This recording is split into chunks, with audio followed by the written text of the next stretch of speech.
Hey everyone, and welcome back to the channel. So today we're going to check out the all-new 2022 Infiniti QX55 Sensory all-wheel drive. The model behind me is finished off in a very beautiful sunstone red with a starting MSRP just over $60,000. And to start off today's review, we're going to take a look at what powers this QX55. Underneath the hood is the VC Turbo 2-liter 4-cylinder engine paired to the CVT transmission. This pumps out 268 horsepower around 5,600 RPM and 280 pound-feet of torque around 4,400 RPM. That power sent through the all-wheel drive system. This weighs in right around 4,100 pounds. It will do 0 to 60 in 6.4 seconds with a top speed of 137, and it has a fuel capacity of 16 gallons. You'll expect to see around 22 miles per gallon in the city and 28 out on the highway. This has a wheelbase of 110.2 inches. Its overall length is 186.3. It has a width of 74.9 and a height of 63 inches. And as we move on to the exterior styling now for this QX55, let's start off front and center with the Infiniti badge. Now, as you can tell, this is also the forward-facing sensor, so it's nicely incorporated into the badge itself to provide you the technology like the Pro Pilot, which is Infiniti's word for the adaptive cruise control. Really nice how it doesn't break up the rest of this grille. The surround is finished off in chrome, which is a great accent against this red, and there's plenty of cutouts to provide cooling to this turbocharged engine with a really nice design running throughout that mesh as well. On both sides, you'll see some gloss black along with the LED fog lights, which are nicely tucked away. There's even more cutouts in the lower section of the grille, even more gloss black, and parking sensors as well. And this does have LED headlights, DRLs, and turn signals with a really nice sleek design. I love the point of the headlight meeting this section of the grille very nicely. A lot of good contoured lines running in the lower section as well. And the hood even has some really nice bulges on both sides just to give it a really nice look and match nicely with this large front end. Gives it a really nice proportional design for the smaller size SUV. And now as we move on to the side profile, this model has a set of 20-inch wheels with a multi-spoke design as well as a two-tone finish. There's some more chrome just behind that. There is some plastic on the fender liners. It runs in the lower section of the side skirt as well. This has gloss black side mirrors with the integrated turn signal as well as a camera. I'll show that 3D camera system later in today's video. This has a sunroof as well with gloss black for the roof racks. All of the window trim is finished off in chrome to match the chrome trim on the door handles. And there's a really nice line right at the height of the door handle, leading its way all the way to the taillights. Now for the QX55, this has more of a fastback design to it with that steeply raked rear glass compared to the QX50, which is more of a traditional SUV for the exterior design. But this has that fastback design to it, really nice lines that come down to the top of the LED taillights. As you saw that line coming down the door handles, has a really nice rear hip to it. Now this also has a gloss black spoiler with the integrated third brake light, and the wiper blade is placed in the lower section to provide better visibility out of that glass. Like I mentioned, this has LED taillights that have a really nice design to them, going into the power trunk as well. The Infiniti badge is front and center, as well as having the backup camera nicely placed up underneath, and then the top of the triangle is how you can open up the power liftgate. Really cool to see that integrated into the badge. This has dual exhaust on both sides. This can even tow. Its towing capacity is right around 1,000 pounds, and then all these sensors are in that black portion in the middle, just to break up that red, give it a nice contrast. Let's move on to the cargo space now. So you can use the button on the key fob or kick your foot up underneath. It is a very quick system, one of the quickest systems that I've been able to use. Works first try every time. And in the back cargo area now, really a lot of space for this smaller size SUV. Flat surface, so you can place in a lot of items and stack them up too. Up underneath the floor, there is a little bit more storage for any items you'd like to place there, as well as a tow hook. There's even a 12 volt over on the driver's side, and you can even fold the back seats down using these tabs on both sides. You can even put in a cover if you'd like to. So definitely plenty of room. And when you go ahead and fold those back seats down, it provides this vehicle with a lot of interior and usable storage space. Up on the top of the power liftgate, there is a handle if you do have to use that. On this left side, you can lock and close it. Or like I mentioned earlier, I'll just kick my foot up underneath and it will automatically close. And like I said, you can use the key fob too if you need to. And now let's go ahead and work our way to these back seats. And when I open up this door, the door panel has a really nice design to it with all of the black leather. There's even brushed aluminum and wood trim accents. This model has the upgraded 18 speaker Bose audio sound system. The rear windows are automatic, which is nice to see. The grab handle's just behind that. There's also a little bit of storage space down in the lower section of the door. And the Infiniti badge is even an LED light. So hopefully you can tell during the daylight there just a little bit. Really nice touch to see. And now these back seats, this is semi-aniline leather, black of course with the gray stitching. Really nice design running down the inserts. And at 5'10", it's time to hop into the back where we have a low door sill, even with the steep rake for that fastback design. This still has plenty of headroom, as you'll see here in just a second. But with the front seat set at my height, plenty of room for my feet and my legs. There's also a storage pocket behind both front seats.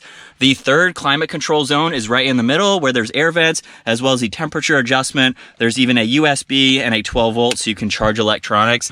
And as far as headroom goes, again at 5'10", I have around an inch or so above my head. With this seat currently reclined all the way so you can get a little bit more comfortable. This seat here is currently all the way up just so you can see the difference between reclined and all the way up, of course. And these seats even move forwards and backwards. So there is a slider bar. If you need a little bit more cargo in the back or you need a little bit more leg room, really versatile to see that. Right in the middle is the armrest as well as 2 cup holders and a thin area where you could place your phone or other smaller items. And with that fastback design, we do have a little bit of a pillar. However, there is another window there. So visibility really isn't all that bad. You get used to it, obviously, but very nice for your backseat passengers. Now, before we move our way to the front seats, this does have remote start. So if I lock the vehicle and hold this button on the top of the key fob, this will automatically start up. Really nice feature to have. If you do need to shut this off for whatever reason, you can use that button on the key fob, and then I'm just going to go ahead and unlock it. But you can unlock it by using this chrome square on the back of the door handle, and then just grabbing the door handle, it will automatically unlock. Now the front door panel is finished off just like the rear. We have the addition of the memory seating adjustments, all the window controls, lock and unlock. More storage space down below, of course, but that same design for the armrest as well. Even the ambient light for the Infiniti logo down below. And then the seats have the same design to them. They are heated and ventilated, which is great to see. And then the QX55 logo is down on the floor mat as well. Low door sill, so it's very easy to enter these front seats as you would expect. And the door opens up very wide as well, so that definitely makes it easier. Now the steering wheel is finished off in black leather, has a really nice design to it. On the right side, this is how you can start the Pro Pilot system, so basically the adaptive cruise.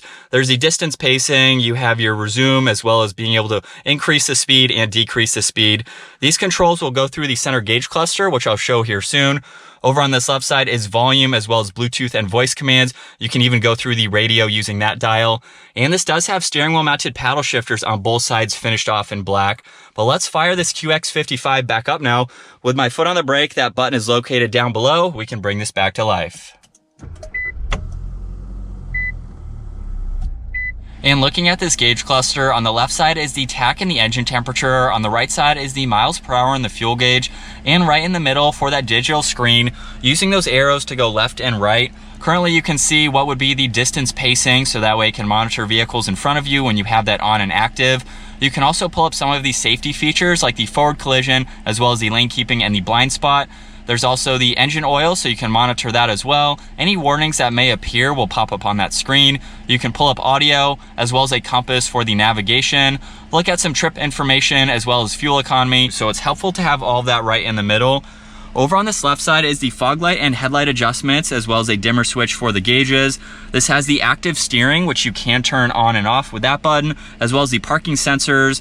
The one on the far right will open and close the power liftgate. And then the button right in the middle is for the heads-up display. So it will turn it on and off depending on if you'd like it. It shows your speed limit, as well as how fast you're going, and the adaptive cruise as well. The entire dash is finished off in more of that leather with gray stitching, leading to 2 center screens. The upper screen measures in at 8 inches with 7 inches for that lower screen. Now this upper screen here is mainly for the navigation. As you can tell, it's currently on. If I push these 3 buttons over on the right side, you can get shortcuts to your steering assist, as well as your audio source, your audio list, look at point of interest. You can even have all of your phone information in here as well, which is nice to get to. Pushing on that arrow will go back to the navigation, and then you can go through that information using the center dial, as you hopefully just saw, where there's a back button, there's map and voice along with this dial, even a camera button. So if I push on voice right now, that will actually pop up with this lower screen where you can configure this screen just depending on what you like to see. Now the navigation will always pull up. If I go into audio, now you can see that on one side, of course, with that navigation, and you can go into this again, just depending. You can have a dual map. So I think if you have more than one address, you'll be able to pop that up if needed. But you can go through your turn-by-turn directions. You can even pull up the weather as well when you have that activated, so that way you can monitor it on one side. You can even pull up the clock too if you'd like to. So it's pretty interesting, but that is all that upper screen will do, surrounded with an air vent on both sides. And then below that, you'll see that we have a lot more information to go through. On this left side, we have the temperature controls for your driver's side, as well as fan speed, where you'd like the air to go, heated and ventilated seats. Same controls are over on the passenger side with the addition of turning on and off the climates, as well as the defrosters. And right in the middle with the second touchscreen system, you can go through a lot more. Currently, the audio is being shown just by pushing on this button. That's how you can pull that up. We can also pull up the climates. You can even go to the heated steering wheel as well. Go through all these settings here, like your navigation, your clock, just to be able to set up all this information as you'd like to. You can go into the heads-up display as well. And then pushing on the menu button, you have quick shortcuts to your phone, information. You can go into the connections, which is how you can pair your phone to this system. There's the driver assistance as well, and a few other icons that you can go through. There is a CD player up underneath this, and then we have some more radio controls. Power and volume is right in the middle. There's tuning. You have seek and track as well. And then underneath that, there are two cup holders, as well as a USB, USB-C, and 12 volt, a little bit of storage space on this left side. And then you can also close this up if you'd like to, just to hide all of that information. And you can use this to place some lighter items if you need to. Behind that, we have the gear shifter. So with my foot on the brake, the release is in the front section. If I push this forwards, that is how the backup camera will appear. And like I mentioned earlier, with the 3D system that it has, you can see the top-down view on that right side, which is very helpful. You can even change the view as well. So now we can look at one of the side view cameras. As you can tell right now, I have the forward-facing camera. If I put the vehicle into reverse, it will of course go to the backup camera and then back into drive. Now it is in the forward-facing camera. So it's really nice to have that visibility. Drive is all the way back, obviously. And then to put it in the manual setting without pulling the release, I'll just go back one more time. And then in the lower section of that screen, it's currently showing first gear. And that is how you can use these paddle shifters, obviously. Park is on the back section there. This also has a few different driving modes. So just by pushing on that toggle, we can go between personal, sport, standard, and eco, just depending on how you'd like to drive. Basically, it just modulates the throttle control for this vehicle. The electronic parking brake and the auto hold assist are right behind that. And right in the middle, the center armrest has a really nice design flowing through all of those controls and then all the way back to the center and even above the glove box there. So it's a really nice design. When I open this up, there is a lot of storage with a USB as well. You can definitely fit a lot of items in that middle area. And the glove box has a good amount of space for all the additional items you need to place there. We'll take one last look at this interior, which has a really nice design to it. And like I mentioned earlier, this does have a sunroof, so we can open up that sunshade. These sunroof adjustments are right in the middle, as well as the dome lights being on both sides. This even has a sunglass holder, which is really convenient to have. All right, so as we get this 2022 Infiniti QX55 out on the road now,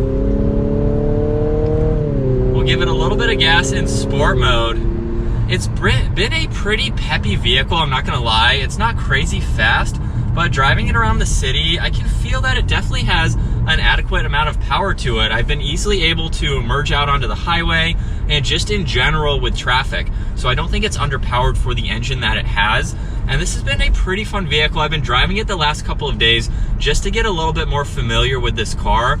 There's a few things that I don't necessarily like about this. I think my biggest complaint is the fact that there's no wireless charging. We have this area down below where there's a USB, USB-C, the 12 volt, a little bit of storage in front of the cup holders, and even with my cell phone, I haven't really had a comfortable place to put my phone, and there's no wireless charging. I think that's a big drawback, especially for the price of this Infiniti. I think it should have wireless charging incorporated somewhere. There should be somewhere that you could easily place your phone to be able to do that. My second complaint isn't really that big of a complaint. We have the dual screen setup here, and my complaint with it is the fact that they're different sizes and different shapes. I've been in some other vehicles where they're kind of almost integrated together. I think it's still cool to have the dual setup. And one thing that I found, in order to actually use the navigation, you do actually have to enter it in this lower screen, and then it pops up in the upper screen. So I think it's been really helpful to have the nav up top, so we can still go through other information down below. I like the dual setup. I just wish maybe it was a little bit more integrated. Maybe we had a big vertical screen that maybe had some of the leather in between, just separating them. But other than that, this has been a really cool SUV. Now, this QX55 is based off of the QX50, so it shares the same interior, the same suspension, pretty much the same vehicle, except we have that sport-like or sportback-like design for this 55. So this is going after vehicles like the BMW X4 and the GLC from Mercedes-Benz. And I think a lot of manufacturers are starting to make that sportback coupe-like design for SUVs, just to give them a little bit more of that sporty look. So if you still want a capable vehicle, you don't necessarily want a sports car or a sedan, and you need something a little bit bigger, you can still get that look, but in your SUV. And it really hasn't hindered the amount of cargo space behind the back seats. I had a large table in the back, and it still fit. Now, obviously, it's going to be a little bit smaller than the QX50, which is a normal-ish shape for an SUV compared to having that slanted rear roof. And then transitioning now to the visibility. Like I mentioned earlier, there's a small window for your passengers just behind the one that rolls up and rolls down, of course. And from the driver's seat, I can use that small window and the steeply raked rear glass to see all around. So I really haven't had any issues with blind spots. As we switch over to the POV angle now, I'm gonna put the vehicle into sport mode. We have it in the manual setting as well. We'll give it a little bit of gas as we merge onto the highway.